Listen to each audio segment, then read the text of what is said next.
E uma coisa muito interessante da estrutura do funcionamento da internet, que eu aprendi quando eu fui ler o livro Acredite, Estou Mentindo, do Ryan Holiday, que em inglês é o Trust Me, I'm Lying, que ele explica como um marqueteiro político, ele usava a internet para alcançar os seus objetivos, e a internet, como o próprio nome já diz, é uma rede. Então, se você for muito linear nessa rede, né, você vai passar a teia, mas você vai cair com muita velocidade, vai subir e vai cair. Se você atirar para todos os lados, nesse pensamento que seria as tese, antítese e síntese, né, da dialética de Hegel, por exemplo, então você quer ir para lá, então você aponta para cá, aí a tensão ali te joga para cá, você aponta para lá e vai nos dois caminhos ao mesmo tempo, ou seja, você provoca pessoas para pessoas ficarem irritadas e com essa irritação eles fazem mais movimentos, mais engajamento e por isso você se sustenta por mais tempo nessa rede. Então a estrutura inteira, ela privilegia o conflito, o cutucar das feridas, né? Porque é assim que a internet funciona. Quanto mais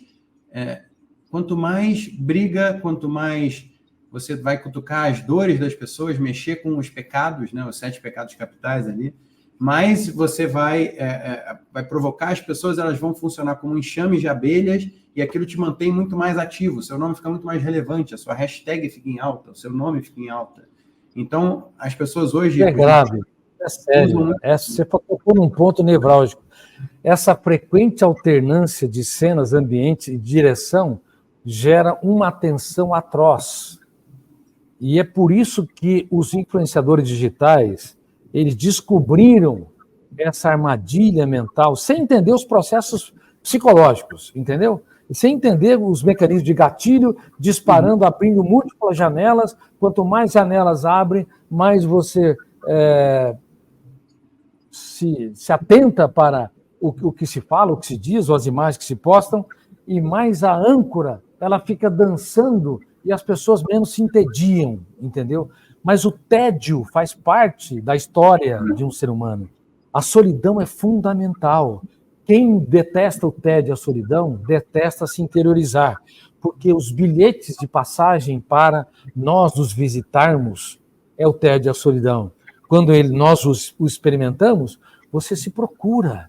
E nós, como digo no livro, mais uma vez, Me Chamo Milagre, nesse romance psiquiátrico, uma filósofa vai ensinar um paciente que tem esquizofrenia e que vai cuidar de uma bebê super feliz de 10 meses, né, que tem um sequestro internacional.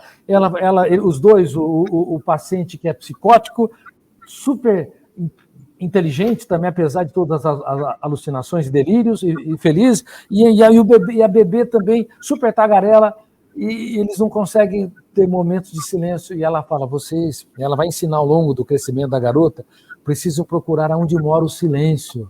Mas eles perguntam, mas aonde mora o silêncio? O silêncio mora no único lugar onde vocês conseguem se ouvir. Mas se vocês não sabem se ouvir, vocês nunca vão saber o que é o silêncio.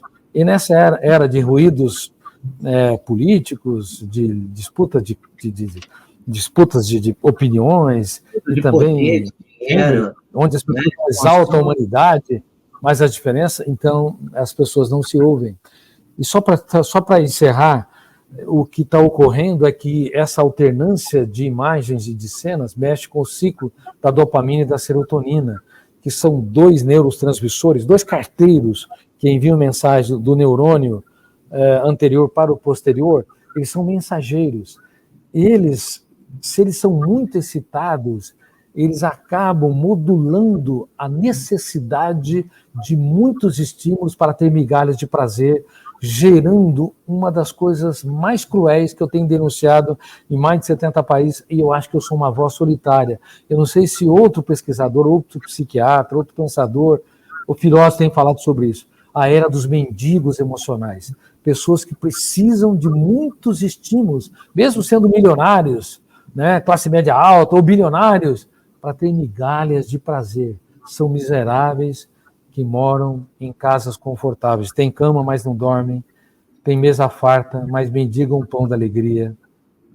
Digladiam-se como se estivesse num coliseu, porque não sabem elogiar, celebrar os acertos. Claro, tem que apontar falhas, sim, mas nunca podemos apontar falhas sem exaltar quem erra. Esse é um dos erros mais cruéis que gerou doenças mentais, transtornos sociais, guerras, discriminações e as mais diversas atrocidades humanas. Se o ser humano não treinar, elogiar antes de criticar, exaltar quem falha antes de apontar o erro, nós nos tornamos predadores cruéis da emocionalidade das pessoas. E no mundo todo se faz isso. Nós pioramos ou sempre fomos assim? As redes sociais nos pioraram. O mundo digital nos piorou. Havia mais solidariedade, embora houvesse muitas guerras, sempre na história humana houve disputas racionais. Se você pegar o livro de Joséfos, né, da história dos judeus, você vai ficar impressionado como guerras e mais guerras. Se você pegar a história dos romanos, sempre havia necessidade neurótica de dominar um povo, até para financiar a máquina pública. Sempre houve crueldades, mas havia mais humanidade. As pessoas tinham mais compaixões em determinados sets. Hoje elas estão ilhadas nos seus celulares. Os celulares viraram as suas cavernas, a caverna de Platão. Elas estão presas no seu mundo, até nas mesas de restaurantes.